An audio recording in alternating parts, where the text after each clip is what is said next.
Hi guys, this is Dormouse03, and this is The Evil Within, Akumu difficulty, Chapter 9, and we are continuing from the point where we finished all three of the brain puzzles, and we are moving on to the next section of this level, which is actually pretty short.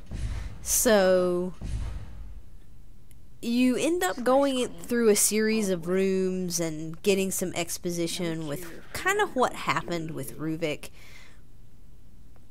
which is interesting, right? Because the timeline here is kind of funky, and it was hard to understand in the beginning. And since there's not much to talk about here at the beginning of this video, I'm going to talk about the story a little bit. And so it was kind of unclear to me when I first played, like, if they were trying to say that Ruvik was, you know, normal. He was Ruben, he was cool, he, you know, loved his sister, and they had a nice little wholesome family, and then after his sister was murdered, horribly, he became sort of psychotic and demented. But I actually don't think that that's true. I think that he was a little psychopath to begin with. And this thing with his sister just became an obsession of his, but he was already, like, killing and dissecting animals, and he had these strange proclivities and this sort of sick and twisted nature prior to his sister being killed, and that just it kind of was a catalyst that spurred him on and maybe gave him new purpose to what he was doing. So I think that is more what they were going for, that he was already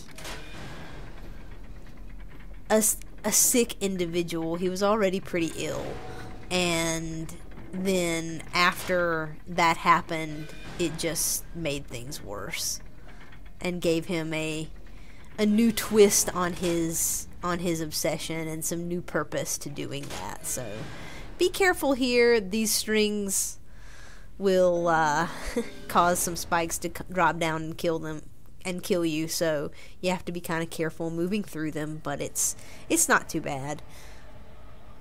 And you do have time to, you know, pick up the stuff that's in there and disarm the bear traps and all that good stuff.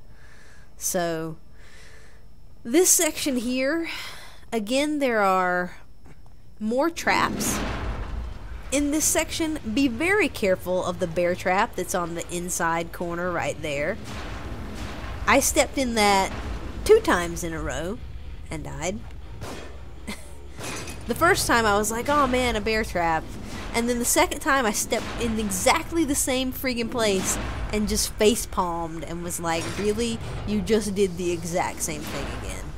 Like, completely forgot about it from one moment to the next. So there are some just really cruelly placed bear traps. And, you know, but otherwise, other than the really cruel bear traps and a couple more of the spinny traps, that section is pretty much the same as it was on survival.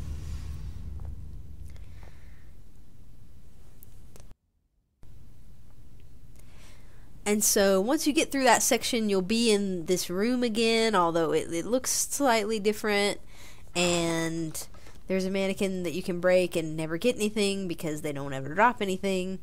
There's never anything hidden in the mannequins. Not that I have found. And I've smashed a lot of the mannequins. So, I don't know. But there's another map fragment right there on the table.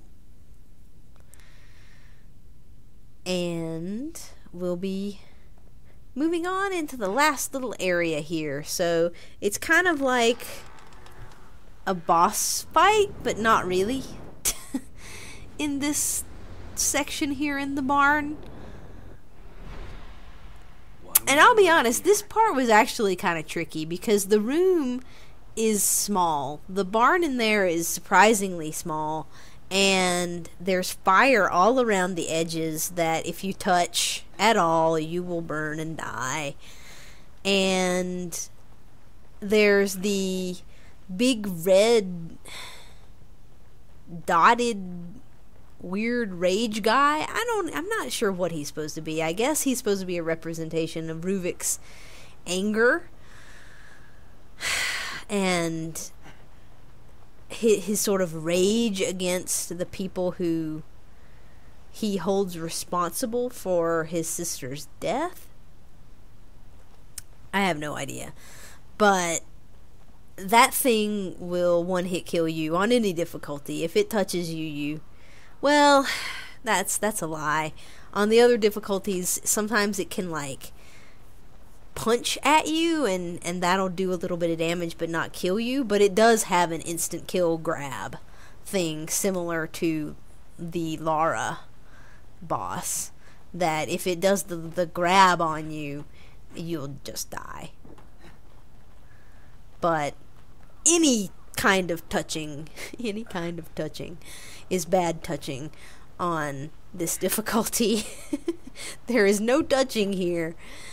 And so I'm running around the barn a few times. I knew that there were sniper bullets, and I hadn't found them, and I was like, where are those darn things? And so there they were. There are several pieces of ammo and crossbow bolts and things scattered around this barn, and you just want to make sure you pick them up before you move on in here.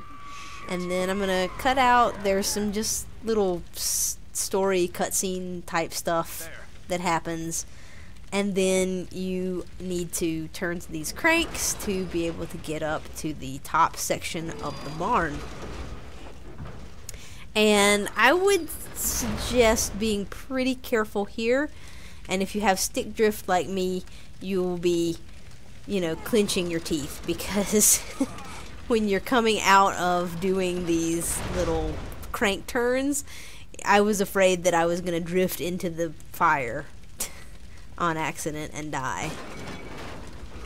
On accident, by accident is what I meant to say, because sometimes I can actually speak English and not bad English.